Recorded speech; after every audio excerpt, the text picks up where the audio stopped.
Assalamualaikum dan salam sejahtera. Anda kini bersama dengan saya Anim Izzati dalam berita CIDB TV. Saya kini berada di lokasi sasaran hari pertama bagi operasi penguatkuasaan bersepadu OPB kali ini di salah satu tapak binaan sekitar kawasan daerah Sepang, Selangor. Selain CIDB Selangor, OPB kali ini melibatkan beberapa agensi lain termasuk Jabatan Keselamatan dan Kesihatan Pekerja JKKP, Jabatan Tenaga Kerja JTK, Akademi Binaan Malaysia ABM dan pasukan rela. Secara keseluruhannya terdiri daripada 66 kekuatan anggota bagi OPB kali ini.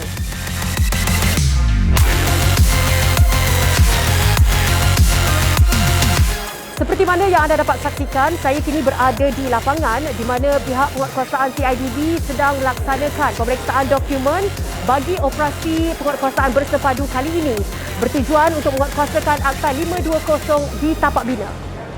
Semalam pihak CIDB Selangor mengadakan operasi pertamalah di tapak bina, operasi penguasaan. Tujuannya kita nak memastikan apa-apa aktiviti di tapak binaan mengikut peraturan-peraturan yang ditetapkan di bawah Akta 520, Akta Lembaga Pembangunan Industri Pembinaan 1994. Pada pagi semalam kita masuk di tapak binaan di Banting. Kita dapati 22 kontraktor yang terdiri daripada kontraktor utama, kontraktor sub dan juga NST. Sepanjang kita buat pemeriksaan penguasaan, kita menemui sampai 57 pekerja binaan di tapak tersebut.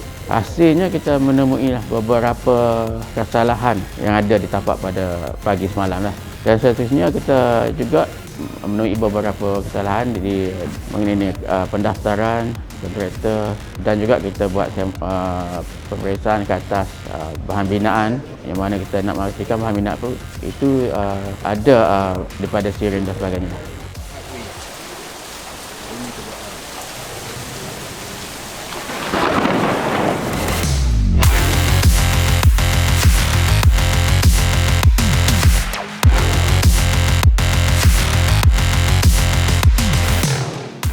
Berita CIDB TV kembali lagi bagi membawakan liputan operasi hari kedua bersama pasukan penguatkuasaan CIDB Selangor.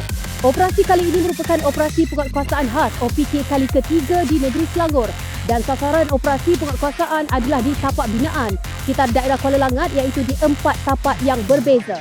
Setibanya kami di lokasi sasaran hari kedua bagi operasi penguatkuasaan khas OPK ini, pasukan penguatkuasaan CIDB Selangor terus sahaja melakukan pemeriksaan terhadap pematuhan Akta 520 kepada kontraktor, subkontraktor dan personal binaan. Namun begitu, terdapat beberapa pekerja tapak bina yang bertindak melarikan diri ketika pemeriksaan mengejut dilakukan. Woi! Tak payah! Berikut merupakan hasil pemeriksaan sebanyak 6 syarikat kontraktor yang didapati melanggar Seksyen 25-1 Akta 520 kerana menjalankan kerja pembinaan tanpa berdaftar dengan CIDB. Kontraktor diarahkan menghentikan kerja pembinaan sehingga kontraktor berdaftar dengan CIDB. Sebanyak 22 notis kesalahan di bawah Seksyen 33A-1 Akta 520 dikeluarkan kepada kontraktor kerana mengambil pekerja mahir yang tidak diakreditasi dan diperakukan oleh CIDB. Sebanyak 7 notis kesalahan di bawah Seksyen 34 Akta 520 dikeluarkan kepada kontraktor kerana gagal untuk mengisytiharkan kerja pembinaan kepada CIDB. Kontraktor diarahkan untuk menyerahkan dokumen PO dan DO bahan binaan ke pejabat CIDB Selangor untuk siasatan lanjut bahan binaan.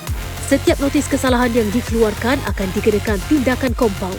Sebenarnya tujuan kita memasuki tapak ini adalah untuk memastikan sedapnya tapak yang ini semua tapak di dalam Malaysia ini berada dalam landasan yang betul untuk memastikan setiap pembangunan dalam industri pembinaan, projek dan sebagainya berjalan dengan lancar dan baik tanpa memberikan kesan-kesan negatif seperti berlakunya kemalangan di tapak bina dan sebagainya.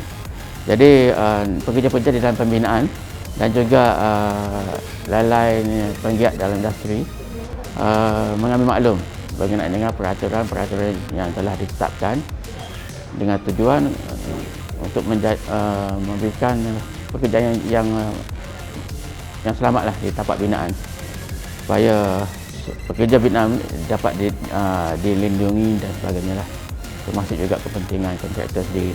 Justru sebuah kontraktor di tapak bina hendaklah mengikut pematuhan yang telah ditetapkan. Dalam masa yang sama, dinasihatkan agar semua pekerja di tapak bina sentiasa mengikuti prosedur operasi standard SOP yang telah pun ditetapkan. Sekian saja, saya Anim Izzati. Jumpa lagi.